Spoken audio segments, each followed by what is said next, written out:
Ali, Season 1, Episode 6. Today we have Dr. Miramontes, which, if you're watching this visually, we are in a different space. This is Dr. Miramontes' home, which thank you so much for having us. We really appreciate it. Let's go ahead and get into it. If you'd like to just introduce yourself to the crowd and tell them a little bit about yourself. Thanks so much for coming. I'm always happy to have you here. So I'm Bernadette. I grew up in Indiana with 4 sisters, first-gen Mexican-American, and I grew up in a small town, eventually went to a slightly larger small town, and grew up going to Mexico in the summers, and went through college at Notre Dame, went to University of Miami for med school, and now I'm in Dallas at UT Southwestern for internal medicine residency. So Mexican American, what part of Mexico are your parents from? Guadalajara. So most of my family, is there. My mom's side, pretty much everyone is there, and then my dad's side, I have 2 uncles in Indiana, and then the rest are around Guadalajara and within like a few hours of that region. What was it like growing up in Indiana? It was quiet. Everything was very easy to get to. I went to a small Catholic school up until 2nd grade. And when we were in the smaller town, the 5 sisters, we all shared one room. Eventually we moved to a larger small town and went to like bigger schools, but it was calm, quiet, and a lot of quality time with family and friends, but not too much to do otherwise. I grew up with 2 older brothers. What's it like having 4 sisters? It's great. Growing up, we're like similar in size, so it was like having 4 other closets to choose from, which had its pros and cons.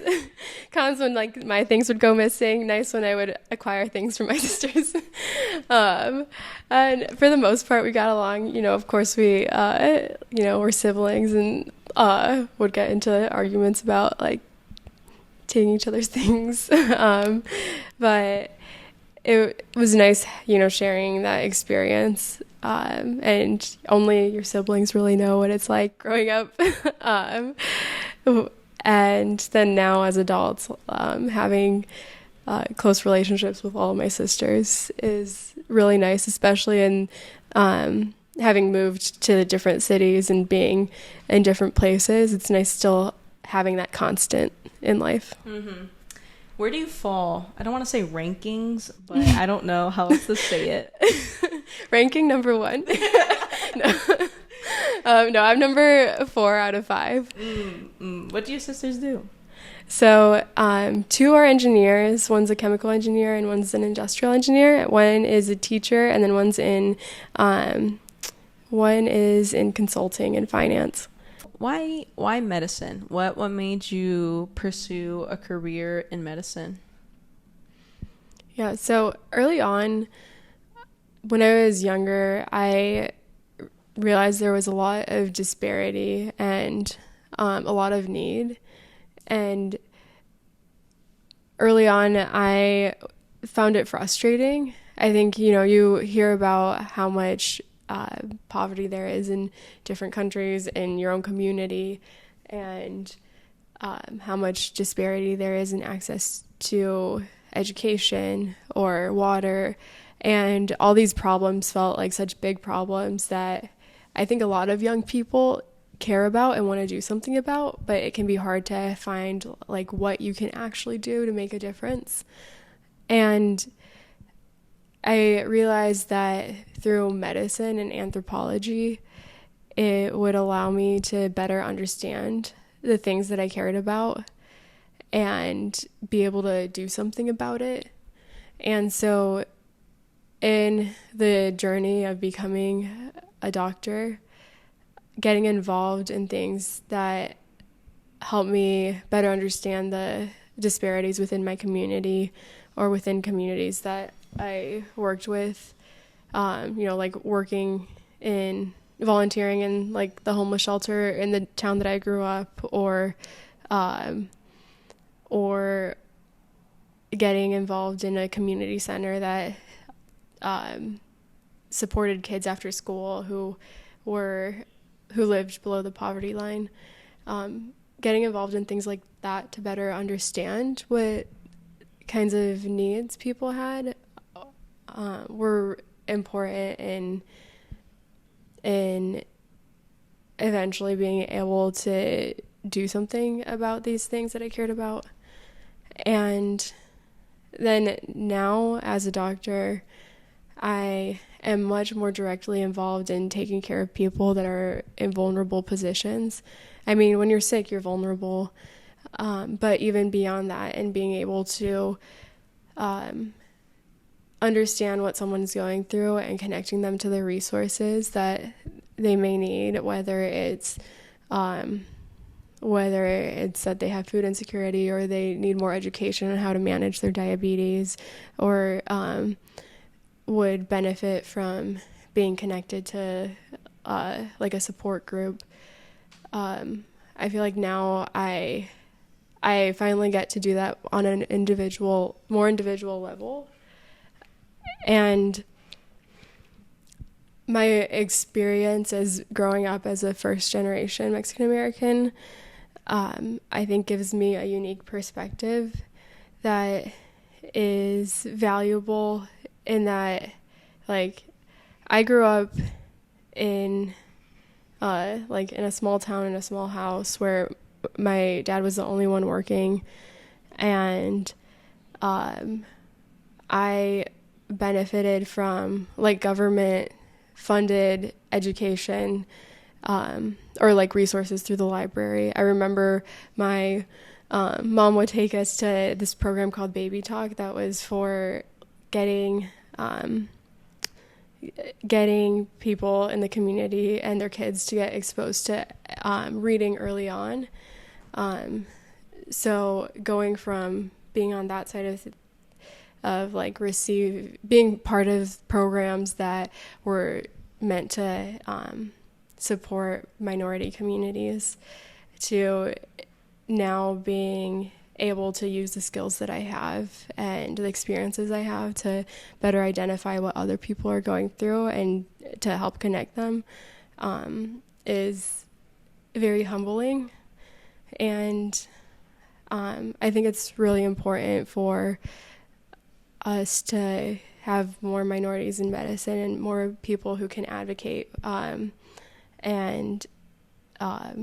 share their unique experiences that ultimately help improve the lives of other people. When did you find yourself gravitating more towards like med school and going for that career? Because it seems as though your sisters are more math, science related. Like, no, because med school has science, but a bit different. Like in different fields. Mm-hmm. Yeah. So no one in my family is in medicine. My dad's an electrician and my mom raised us. But what drew me to medicine is being exposed to different things early on. I originally wanted to be a vet. I really love animals. I always liked learning about like different types of animals and found it really interesting. But when I realized how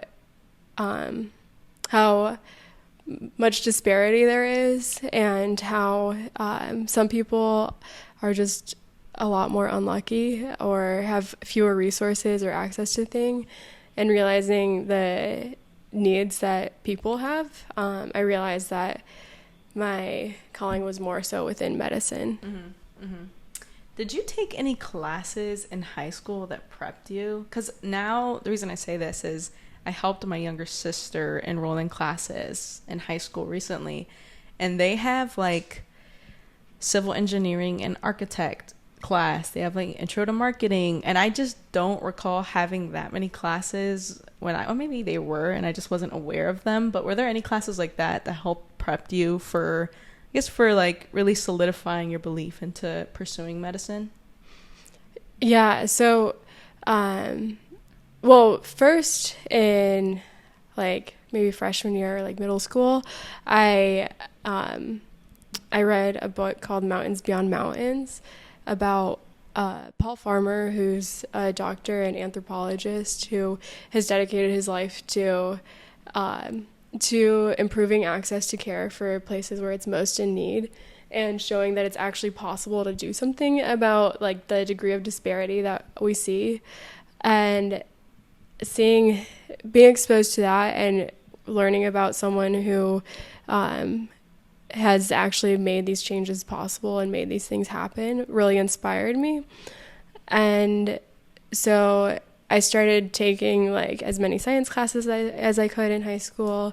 I took AP Biology and AP Human Geography. I feel like that was a very a key point in my education, because I learned a lot about just like how life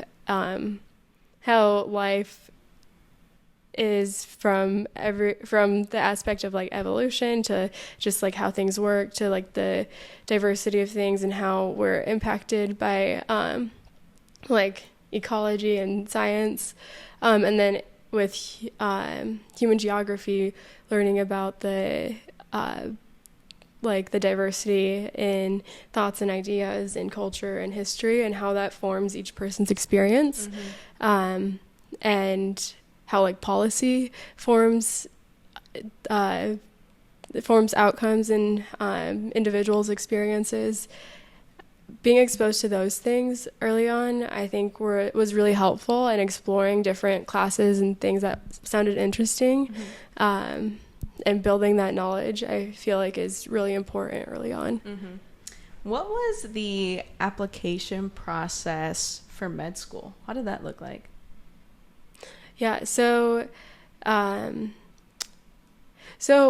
in applying to med school and preparing for med school, there are a lot of different requirements and things that schools look for. So early on, when I started college, I had a mentor who I like told them about what I was interested in, and they helped connect me to different people and experiences that would help me better understand what it was like to actually be a doctor. So that like I had an idea of what I was getting myself into. So throughout high school and college, getting exposed to shadowing or clinical experiences was important in applying to medical school. Finding a doctor that I could shadow and just go and observe what they're doing in the hospital, and learning just what their day-to-day was like, was an important piece in like helping me apply and know that I wanted to apply for med school. And then just like being involved in things that I found interesting, and getting involved in research, in anthropology research and biology research. All of those things over time I built up so that by the time I was applying for medical school, I had a variety of experiences to talk about. And then in the actual application process, being able to tell your story and why I wanted to pursue medicine and why this is really what I'm passionate about, and what I want to do with my life, so that when I'm actually in it, they can see that this is truly what I'm interested in. So you're in Indiana for how many years? At what age did you graduate from university? Like 22. So 22 years you're in Indiana. And then you move to Miami. What was that like? Yeah, so it was definitely a transition. Going from being in a small town Midwest, where it was a place that I was used to being in a bigger city with a diverse amount of people, a lot of different ways of being and thinking and doing. I definitely had a bit of culture shock when I first moved. Also going from like a town to a city and having to be like more cautious about different things or more aware of like your environment when you're in a big city was a change. But over time I got used to it, and I learned how to live in the city and built like a good community, and grew to really enjoy living there. What were some things that you got involved in when moving to a new city? Like, because the reason I ask this is the importance of having a balanced lifestyle is something that I'm learning quite a bit more now, just in terms of like small things of like trying to get into a routine of exercising, like trying to get in a routine of also like spending time with my family, and then trying to also like invest in people that I know like help me grow, so my friends and the people that I hang out with as well. So I guess that's something that I'm trying to navigate. How did you find yourself navigating like building a balanced lifestyle? Yeah, so med school definitely is challenging. There are times when it's just a lot of studying and studying for exam after exam, and it can be hard to find the time to make sure that you still exercise and keep in touch with friends and take care of the things that you want to do. So I found it helpful to have other people keep me accountable. When I wanted to work out, or when I was having a hard time finding the motivation to work out, I would sign up for classes with friends, or have like a set class that I would go to every like Tuesday at 5:30 with the same instructor. I was like, I have to be there even if I'm not done with everything else. So having myself be accountable and having a routine like that was really helpful. Taking the time to take a step back and kind of plan out the week, think about what food I need for the week, what am I going to cook for the week, who am I going to catch up with, giving yourself the time, or like giving myself the time to like think about those things and try to plan around those things, so that every day, or at least throughout the week, I would at least touch on those core things, like relationships, being physically active, eating healthy, and doing all of those things every week, so that then overall I would be able to do better with like my studying and other aspects of my life. As far as your med school experience, did you ever find yourself battling with confidence and like within yourself and saying, okay, I deserve to take a space in these rooms, like I deserve to be here, like I've worked hard to be here, this is something that I've devoted my life, this is my passion, I love this? Did you ever find yourself lacking a sense of confidence? Yeah, I would say definitely there are times where I have taken a step back and been like, oh my gosh, I'm actually doing this, and suddenly I'm responsible for these things. For like in med school, getting a good history and getting to know the patients in a way that was helpful to taking care of them and helpful to like the rest of the team, or like being involved in things that were challenging and required a lot of responsibility. I would sometimes question like how is it that I'm here, and how can I like do better? And I think imposter syndrome is a very real thing that people in medicine and in general can go through, of having that self-doubt.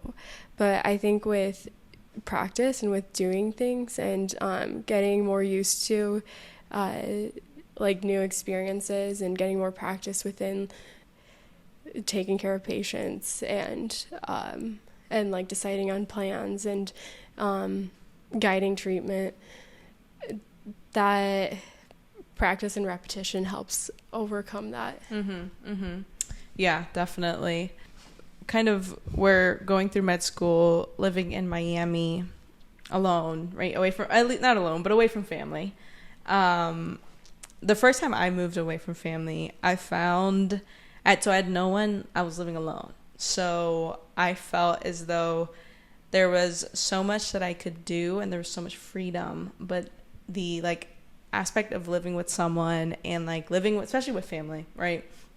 They'll check in and be like, hey, have you eaten enough vegetables today? Have you exercised? Have you gone out and, I don't know, maybe gotten some fresh air? Did you ever, at least the question is, how did you find yourself developing your sense of individuality as you kind of navigated life away from home? I think it started more when I was in college and I would travel alone.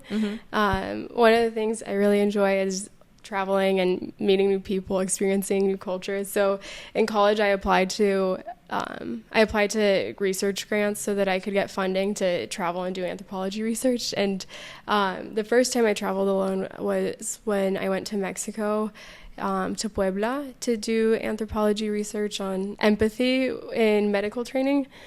And having that time where I was ultimately responsible for myself and for taking care of the things that I needed to do, and being completely independent in another country. Although it was a country that was familiar, but I was alone for the first time. That was, I think, good practice for eventually living alone in another city. And I think when I traveled alone to India, I wanted to travel somewhere that I had never been to, somewhere that was different, that I wanted to experience a new culture. And when I got to India for the first time, I thought I was going to be staying with the host family, but it turned out that something fell through. And after I had already landed there, I was told that, like, actually, there's no one for me to stay with. I'll have to figure it out on my own.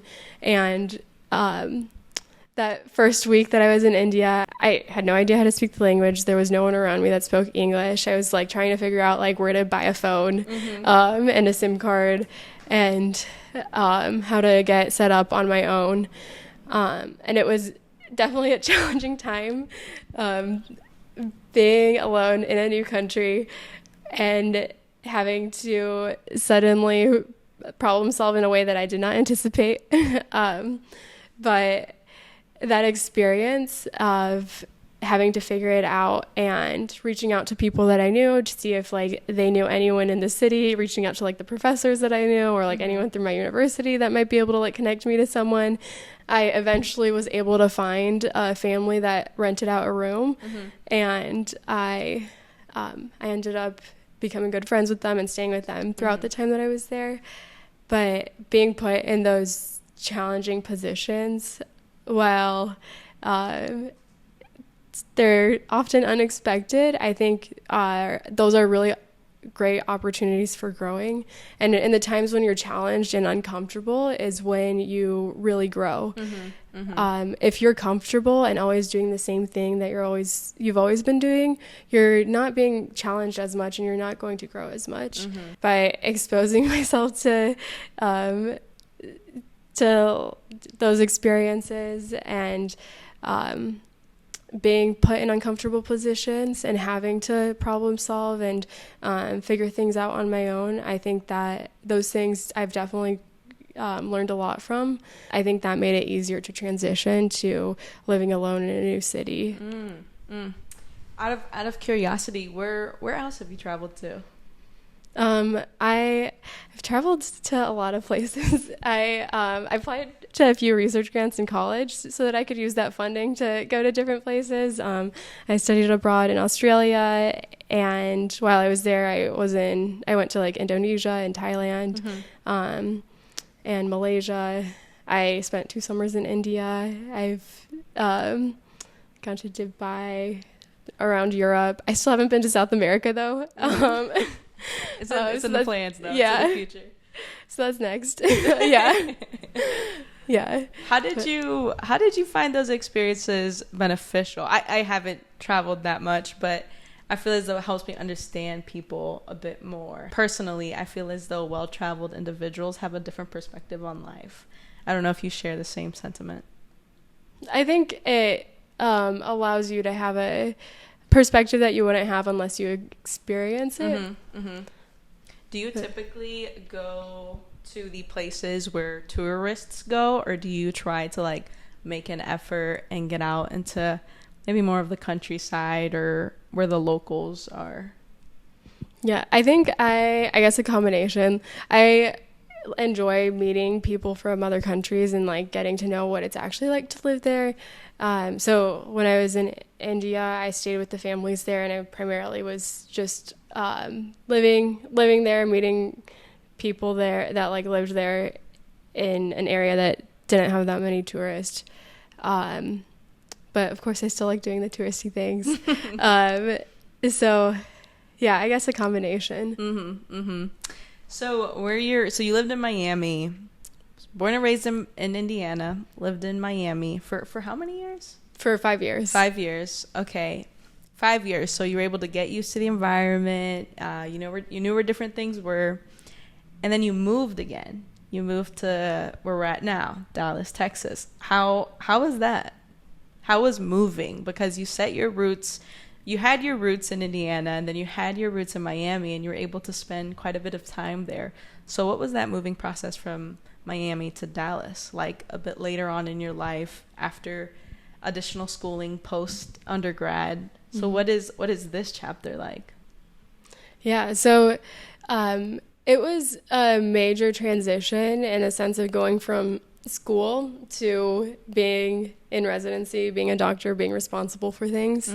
One aspect was, of course, living in a new city, not knowing anyone in Texas really, and, leaving behind all the friends and community that I had in Miami to start a new chapter. That aspect is challenging, but I've been able to, build new relationships, meet new people, build new friendships here through the people that I work with or have met through friends. Of course, I also moved here with my fiance. He's from Miami, and I took the guy from Miami out of Miami to Dallas. So, of course, having that support system was helpful. And now my sister also lives here. So it's been nice having that support system. But the transition of going from being a student to becoming a intern, becoming a doctor, and actually being like the one responsible for things was a pretty big transition.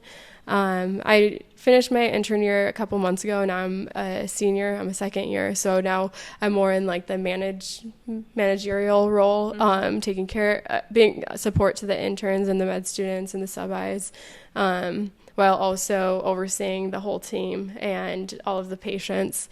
So with each year, it's different levels of responsibility and a lot of learning. So it definitely has its challenges, but in those things that are challenging is when you see how much you are capable of and how much you can grow.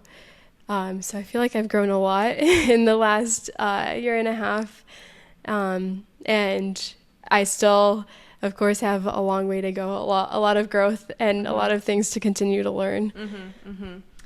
So as you're navigating residency, what do you think is one of the most critical characteristics to have as an individual to succeed in the program that you're in right now? Let's see. I think there are a few characteristics that are important, but I think it's important to be humble and to spend time reflecting on the things that you do well and the things that you can do better. I think it's also important to try to be consistent and wanting to continue to grow and continuing to learn and having curiosity as things change and as you're exposed to new things and responsible for more things. You're open to these new experiences and can continue to build from these experiences. Taking a moment to reflect on where you're at now versus, let's say, the beginning of the journey. So let's say day one of undergrad. So what do you think has been the biggest change, like, within yourself, just looking back through that timeline? It's quite a span of time. I feel like quite a bit has changed from freshman Bernadette to Dr. Bernadette. I think taking a step back and realizing, like, I've spent years and years studying and working towards this goal of wanting to be a doctor and wanting to be able to make a difference in people's lives in a very direct way, to finally actually doing it is pretty humbling. I think one of the ways that I've grown, I feel like I've grown in a lot of ways.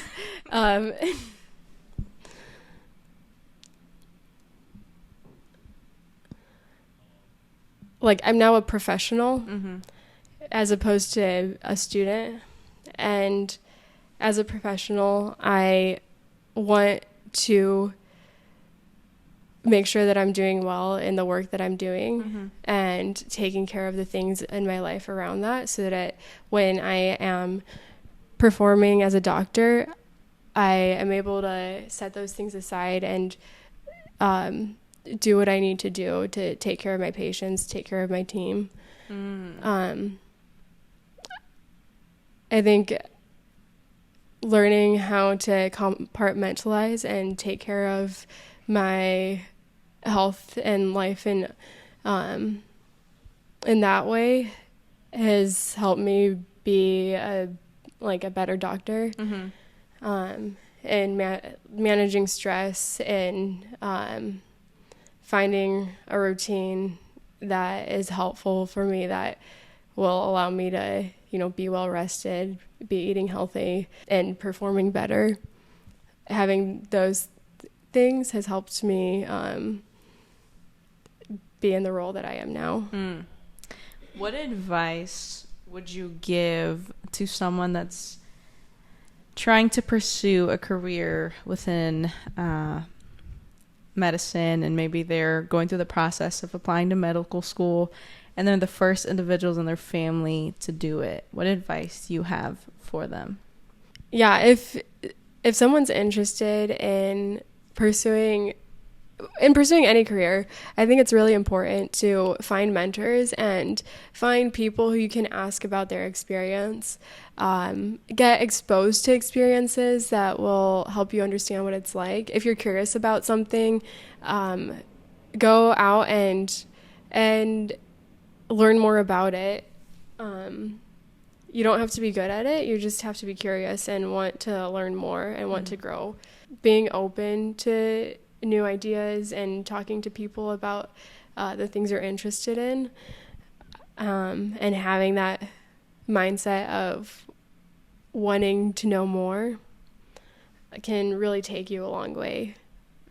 And then with finding mentors and finding people that you can ask for advice or ask what their experience is like is really helpful. I think that that definitely helped me get to where I am now. When I was in I wanted to say high school. No. Like, when I was in college, I had a mentor who I just told him that I was interested in in anthropology, and I was interested in medicine, and I wasn't sure what I could do with it. And then he connected me to a medical anthropologist who does a lot of research on anthropology and like the experience of women in giving birth, and being connected with people that shared my interest helped me grow my experiences, have a better idea of what it was like to do the things that I was interested in, and helped me just like keep building on those experiences. So I have one more question. What does it feel like going from Bernadette Miramontes to Dr. Miramontes? I mean, you know, I'm the same person, but it means that like I spent all this time studying. I am now qualified to take care of people when they're sick and have responsibilities that that are to serve and to improve the health of other people. When you become a doctor, you have an oath to using medicine for good and for improving the health of others. And it's a new responsibility, but it also is a privilege to be able to have this knowledge to make a difference in people's lives. And I think when I first became a doctor and I first started my intern year, I was like, oh my gosh, is this real? Like, am I really responsible for these things? Am I really responsible for like being part of the care of someone in the ICU, and the decisions that I make a direct impact on how they do? Of course, with the support of the rest of my team and like the senior above me and the fellow and the attending. But it was definitely a shock early on. It was a lot to take in early on, and it's overwhelming making that transition. But over a time, growing into it and realizing like, yes, I have this, I have these skills, I have this responsibility, and the things that I can do to better understand what's going on with the patient that I'm taking care of, to better understand about their life and what they're experiencing, and how what I do makes a direct impact on their health and their life and the people around them that care about them. Taking that responsibility and running with it and doing the best that I can has been a privilege, and is something that I want to continue to grow with. Mm-hmm. Well, the world is most definitely a better place with you in it. I really appreciate the time that you took today to come onto the podcast and just share a little bit about your story, your experiences, and then also just some tips for individuals that are looking to pursue medicine as a career. So I'm very grateful. I know you are extremely busy, so thank you so much for your time. I really appreciate it. Thank you so much for having me on this podcast. I really appreciate you coming out here. Absolutely.